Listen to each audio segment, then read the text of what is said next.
Yo, this is Black Hand Claps, and I'm back to talk about Luka Doncic being traded to the Lakers. More than just Luka Doncic being traded to the Lakers, I wanted to talk about a few trades that happened in the past week.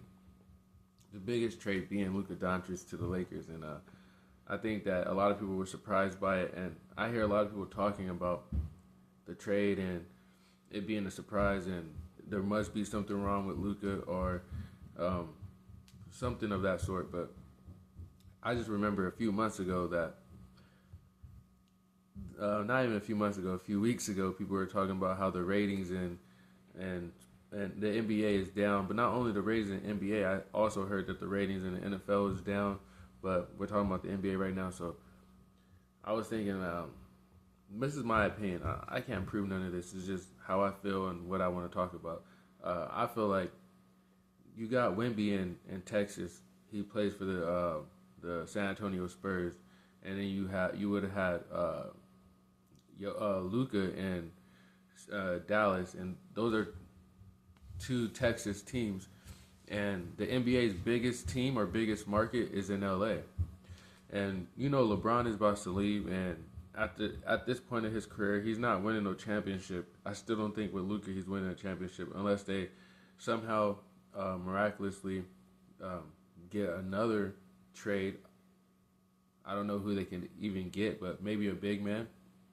Maybe they go and get the center from, I believe he plays for the Bulls, Vucevic. I'm not sure, but maybe they get the. But I don't think they're gonna win the championship. Definitely not this year. Maybe they might have a shot next year if they, like I said, they get a big man and a supporting cast. But that's beyond the point. I think that the reason why this trade happened, I think the higher ups in the NBA made this trade happen. I don't think it was necessarily Dallas's GM's idea. I think the NBA is looking like we need a new star in one of our big markets, and we already got Wemby in Texas. So Wemby should lock down Texas. We got Shai Gilgeous-Alexander, but he's in OKC, and their team is phenomenal. Why send Shai Gilgeous-Alexander to the Lakers? Luka's coming off of an injury, and yeah, he made it to the finals, but I don't think anybody had them projected to make it to the finals this year or even have a strong playoff push. And I feel like it makes sense. They just go behind the narrative that he's overweight or he's not taking his conditioning seriously. If he's not taking his conditioning seriously, and that's a big concern, don't you think the Lakers would be concerned just as much? Don't you think LeBron would be concerned just as much? Don't you think LeBron would be like, nah, Luka's not, he's not dedicated enough to, and LeBron, I don't know if LeBron wants to win another ring. Maybe he realizes that window's over, or maybe he's gunning for it. I don't know. That I think the trade deadline is in a couple of days. So if they don't make a big trade in the next couple of days, you know that they're not really planning on winning a championship this year. But I mean, the offseason can come. Jimmy Butler can end up going to the Lakers. If Jimmy Butler goes to the Lakers, he's not a big man, but he's a good player. They could probably get somebody in free agency. We'll see what happens, but I truly think that this was a ratings thing. Like they want a big star in a big market, and not just for this season, next season, but for the next 10 seasons. And the Lakers have one of the biggest fan bases. The jerseys are gonna get Luka's jersey is gonna get sold. Once they put those Luka jerseys out, almost everybody in LA is gonna have a Luka jersey from LA. And I think he will be more iconic as a Laker than LeBron James. LeBron James is not, in my eyes, he's not really looked at as a Laker. He's a Laker right now, but I think when his career is over, people are going to either look at him as a Cav. Oh, they're most likely going to look at him as a Cav because that's where he got drafted. He won a ring there. And I think he spent majority of his career with the Cavs. But you never know. People, if he gets another ring, he might end up being one of the legendary Lakers. But I don't see him as a legendary Laker. I still got Kobe there. I mean, there's people above Kobe, but Kobe was the last legendary Laker. And I think Luka is definitely, when he ends his career, he's probably going to be, people are probably not going to forget that he played for the Mavericks. But in 10 years, if he might spend majority of his career with the Lakers. And if that happens, I believe he's going to be that next guy that LA sees as, their superstar. They're going to rock with him. Luka's he's like he got those passes like Magic Johnson. I remember they tried to bring back, I think it's Showtime Lakers. They tried to bring back the Showtime Lakers when Lonzo was there.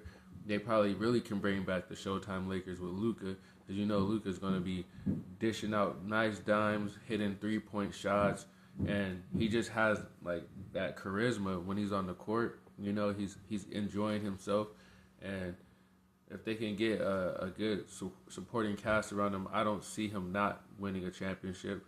But I feel like being in the West, going up against Wemby, I think in like 4 or 5 years it's going to be hard to compete with Wemby, especially how LeBron, he dominated the East for 10 years, probably more than 10 years. I think he went to the finals like 9 years in a row, and he didn't win all of those, but he went to the finals 9 years in a row. I can see Wemby doing that same thing, going to the finals every year. May not win all of them, but going to the finals, especially because they got De'Aaron Fox. And that's the other trade I wanted to talk about. De'Aaron Fox, that's a dynasty right there. Of course, they're going to add more pieces eventually, but just those two in the core that they have right now, they're going to make a deep push in the playoffs. And they got one of the best coaches of all time, Greg Popovich. I definitely see Wemby being the next GOAT, but his rival is going to be Luka or Shai Gilgeous-Alexander, but I don't think Shai Gilgeous-Alexander is going to go down as a GOAT, but he's going to go down as a top-tier point guard, and Luka's a point guard too, so he's going to go down as a top-tier point guard. I don't know if Luka will end his career as the best point guard of all time, or top 5 or top 3, what rankings he's going to be in, but I know if you're thinking about 10 to 15 years from now, it's Wemby 1, Luka 2, and that third one, I'm going to give it to Shai, because all three of those guys are really good. I know there's Anthony Edwards, but I don't think Anthony Edwards is on these three guys' level. There's Jason Tatum, but Jason Tatum, people don't seem to like him like that. Even though he's in a big market, I think Jason Tatum's cool. I like Jason Tatum. He's a good basketball player. I feel like he should have won Finals MVP. The fact that they gave it to Jaylen Brown, that's cool and all, but I think Jason Tatum, I feel like it should always be the best player on your team should win the Finals MVP. I don't feel like the Robin should win Finals MVP. Like when Iguodala won Finals MVP, I thought that was whack. Like Steph Curry definitely deserved it. When you do something like that and you give it to a role player because he played good defense on LeBron, you take away from the legacy of your star player.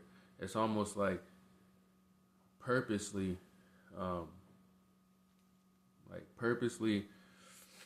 sabotaging their legacy, and I don't like that. So Jason Tatum, he probably, I was thinking at the beginning of the year that they were going to do a two-peat, but now that I see he has competition right now. There's a lot of good teams in the NBA right now, and the Celtics, they are good. They have a good record, but I feel like they're a little shaky.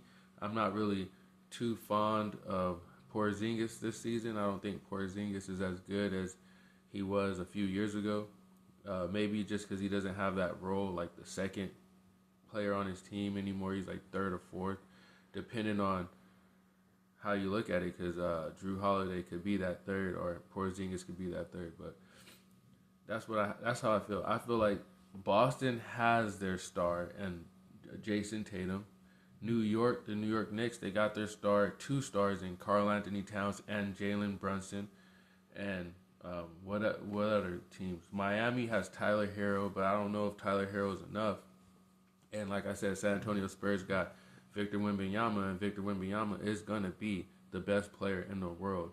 If he's not already, he's going to be the best player in the world max 3 years from now. I would say next season for sure, but then you still got Nikola Jokic, and Nikola Jokic is a beast. I don't want to take anything away from Nikola Jokic, but he's not Victor Wembanyama. Victor Wembanyama, to me, is the best player in the NBA currently. And that's all I got to say. I think that the higher-ups in the NBA, they made this trade happen, just like how when the Lakers were going to trade for Chris Paul, and they stopped it. They said, no, you can't have Chris Paul. It's going to make the league unbalanced. And Chris Paul never went to the Lakers. I feel like the higher ups can pull strings if they wanted to. It's just negotiations. I don't know. But this is my opinion. I can't prove any of it. It's just how I feel.